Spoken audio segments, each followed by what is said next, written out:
Students to our Indo European YouTube channel. आज हमारे साथ है निधि, जिनका रिसेंटली वीजा आया है नीदरलैंड्स के लिए।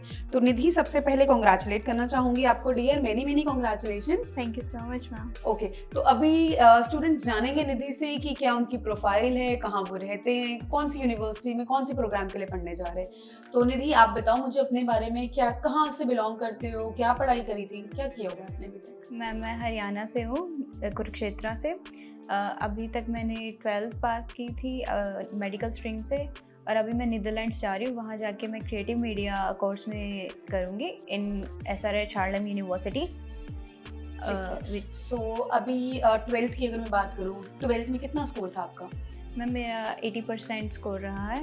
अच्छा, कब करी थी 12th? इन 2021। 2021, तो 2021 से लेके अभी 2023 की अगर मैं बात करूँ, कुछ किया है आपने उसके इन बिटवीन? मैम बीच में मैंने नीट की प्रिपरेशन की थी, उसका एग्ज़ाम दिया था, but somehow it didn't clear. So अब मैं अपने दूसरे पैशन की तरफ जा रही हूँ, जो कि एनिमेशंस, तो उसमें मैं आगे बढ़ना चाहती हूँ। ठीक है। सो स्टूडेंट्स, अगर नीदरलैंड्स की बात करूँ, नीदरलैंड्स बहुत ही सेफ एंड पीसफुल कंट्री है। और अगर मैं बात करूँ गैप को लेके, ये एक ऐसी कंट्री है, ऐसी एम्बेसीज है यहाँ पे जो कि गैप को ज़्यादा मायने नहीं रखती। तो स्टूडेंट्स, अगर आपकी गैप है लेकिन अगर आप एकेडमिकली एलिजिबल होते हो, तो Netherlands is a good option to go ahead. Okay, so Nidhi से दोबारा जोड़ते हैं। निधि, आइल्स भी है आपकी? हाँ जी मैम। कितना स्कोर है? उससे मेरा 7 स्कोर रहा है। 7 बैंड्स हैं हाँ आपके। जी मैम। ठीक है, तो इंडो यूरोपियन के बारे में कैसे पता चला आपको? मैम इंडो यूरोपियन से तो मैंने नेट पे सर्च किया था, देखा था उसके काफ़ी सारे स्टूडेंट्स ने ये किया था। सो मुझे अच्छी लगी और मुझे यूरोप भी जाना था, तो मैंने इंडो यूरोपियन को चूज़ किया। राइट। और हमारी कौन सी ब्रांच से एनरोल करा था?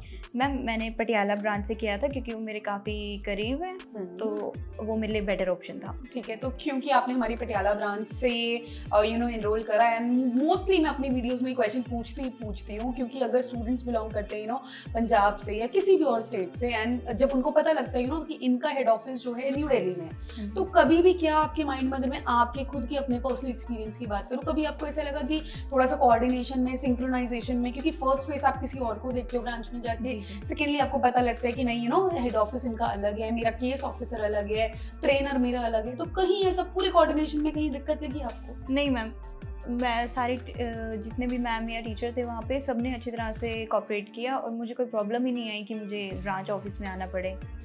ओके, मतलब ऐसा कोई head office, branch, Delhi, Punjab, ऐसा कोई माइंड में कोई नहीं हर्डल है ही नहीं मैम, सभी ने मेरी बहुत हेल्प की। राइट। तो स्टूडेंट्स, इसको पूछने का मेरा रीजन यही है कि क्योंकि कई बार बच्चे ना सोचते हैं कि अरे पंजाब से इतनी बार दिल्ली कौन जाएगा। तो सच बात ये है कि अगर आपका कंसल्टेंट आपको proper information, proper guidance over the call, over the zoom, VC के, आजकल तो बहुत ऑप्शन है बच्चों के साथ कम्युनिकेट करने के लिए, अगर वो टाइमली दे रहे हैं तो देयर इज नो नीड, और कोई फर्क नहीं पड़ता कंसल्टेंट पंजाब में बैठा है या दिल्ली में बैठा है। जी बिल्कुल। ओके, अब मैं बात करती हूँ आपकी एडमिशन प्रोसेस की। SRH हार्लेम में आप जा रहे हो, बैचलर्स इन क्रिएटिव इंडस्ट्री। हाँ जी मैम। कितने साल का प्रोग्राम है ये?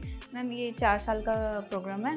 ट्यूशन फी कितनी है इस प्रोग्राम की? मैम इसकी 9,900 यूरोज है। अच्छा, तो एडमिशन के टाइम पे क्या कोई इंटरव्यू, कोई एग्जामिनेशन कुछ हुए थे? जी बिल्कुल, सारे हर एक प्रोसेस होता है। पहला इंटरव्यू हुआ था, जो कि मेरा फेस टू फेस हुआ था मैम के साथ, जो वहाँ के डायरेक्टर हैं। तो काफ़ी इजी था, कुछ ज़्यादा मुश्किल भी नहीं आई, काफ़ी स्मूथ गया सब। ठीक है, किस तरह के क्वेश्चंस पूछे जाते हैं उसमें? और उसमें बेसिक क्वेश्चन ही पूछे जाते हैं कि आप नीदरलैंड्स क्यों आना चाहते हो, हमारी यूनिवर्सिटी क्यों चूज़ की है। बस ज़्यादा कोई पर्सनल क्वेश्चन नहीं होते, बस यही तो होते हैं। हाँ जी, तो स्टूडेंट्स तो क्या है, अगर हम इंटरव्यू की बात बोलते, चाहे हम एडमिशन की बोले, वीज़ा की बोले, थोड़ा सा पैनिक कर जाते हैं। हाउएवर हमने अपनी खुद की फैकल्टी बिठाई हुई है, आपको भी क्लासेस मिली होंगी, हम उनको वॉक अराउंड्स लेते हैं, उनके साथ स्टडी मटेरियल शेयर करते हैं, सो दैट उनके पास एटलीस्ट आंसर्स हो बेसिक प्रिपेयर करने के लिए। बट अगर स्टूडेंट्स में बात भी करूँ किसी भी एम्बेसी की, किसी भी यूनिवर्सिटी के इंटरव्यू की, तो बेसिक क्वेश्चंस ही होते हैं मोर और लेस। उसमें आपके अपने पर्सनल प्रोफाइल के बारे में ही होता है, इस यूनिवर्सिटी क्यों जा रहे हो, क्यों पढ़ना चाह रहे हो, क्यों चूज किया आपने as a study destination, right? हाँ जी। ओके, सो अगर मैं आपसे खुद पूछना चाहूँ कि नीदरलैंड्स क्यों जाना चाह रहे हो आप, आपने कभी किसी और कंट्री में आज से पहले अप्लाई किया था? नहीं मैम, मैंने सिर्फ नीदरलैंड्स ही चूज़ किया, क्योंकि काफ़ी पीसफुल कंट्री है। यहाँ पे अगर मैं कंपेयर करूँ दूसरे प्रोग्राम से, यहाँ पे बहुत सारे इंग्लिश लैंग्वेज प्रोग्राम्स हैं, और जो कॉस्ट है, लिविंग कॉस्ट या फिर ट्यूशन फ़ी कॉस्ट, वो दूसरी कंट्रीज के कंपैरेटिव बहुत कम है, अफोर्डेबल है। Affordable, exactly. ओके, सो निधि, अभी आपके ब्रदर हैं जिनके साथ मैंने कुछ टाइम पहले, आई थिंक 1 से 2 महीने पहले कोई वीडियो रिकॉर्डिंग करी थी, जी। राइट? मुझे हाँ जी। याद है क्योंकि इनका नाम निधि मित्तल है, उनका नाम जतिन मित्तल है। Students, you can find his video also in our YouTube channel. तो जतिन ने कौन सी यूनिवर्सिटी गए थे वो? मैम वो तिरुबा यूनिवर्सिटी गया था, जो कि में। लातविया में। हाँ जी। राइट, एंड आज 2 महीने बाद आप लकीली नीदरलैंड्स जा रहे हो। जी ma'am. Right, okay. So Nidhi, अगर मैं वीज़ा की बात करूं कि वीज़ा में क्या कहीं कोई डिफिकल्टी, नीदरलैंड्स की अगर मैं बात करूं, कुछ ऐसा लगा कि नीदरलैंड्स की एम्बेसी में आपने विजिट किया होगा, राइट? File submission. जी। ठीक है, क्या डॉक्यूमेंटेशन यूज करे थे आपने? डॉक्यूमेंटेशन उन्होंने ज़्यादा नहीं मांगे, उन्होंने बस मेरा पासपोर्ट मांगा और जो बेसिक होते हैं like my identity proof, like PAN card and everything, और बस biometrics and then interview, small interview, and it's all done.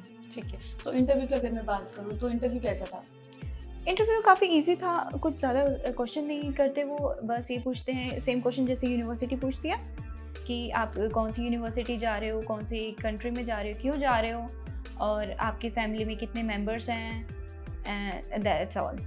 ठीक है, तो यही आपसे क्वेश्चन पूछा जी गया, जी right? जी जी। तो नीदरलैंड्स की भी अगर मैं बात भी करूँ, मैक्सिमम 5 मिनट का एक इंटरव्यू होता है, जो कि एक आई बिलीव जितना भी मेरे स्टूडेंट्स के साथ एक्सपीरियंस रहा है, वो एक फॉर्मल इंटरव्यू के लिए होता है। आई डोंट थिंक जैसे अगर मैं बात करूँ कैस लेटर की बात करूँ, उसके इंटरव्यू में इतना टाइम लगता है। लातवियन एम्बेसीज भी अब टाइम लेने लगे हैं इंटरव्यूज में, बट अगर नीदरलैंड्स की बात करूँ, फ्रांस की बात करूँ, फिनलैंड की बात करूँ, ये कुछ ऐसी कंट्रीज है जहाँ पे अभी इंटरव्यूज के ऊपर इतने इन डेप्थ क्वेश्चंस नहीं पूछे जाते हैं, right?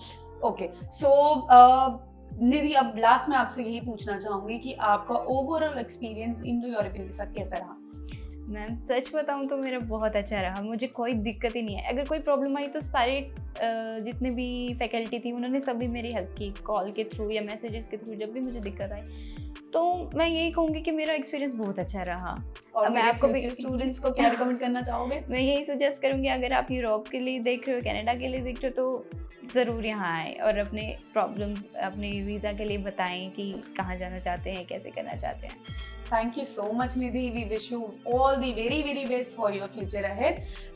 Thank you, viewers. Thank you so much for watching Indo European YouTube channel. If you have any query, anything related to your future, please contact us through social media or through our call center number. Thank you. Thanks for watching Indo European. Press the bell icon on the YouTube app and never miss another update.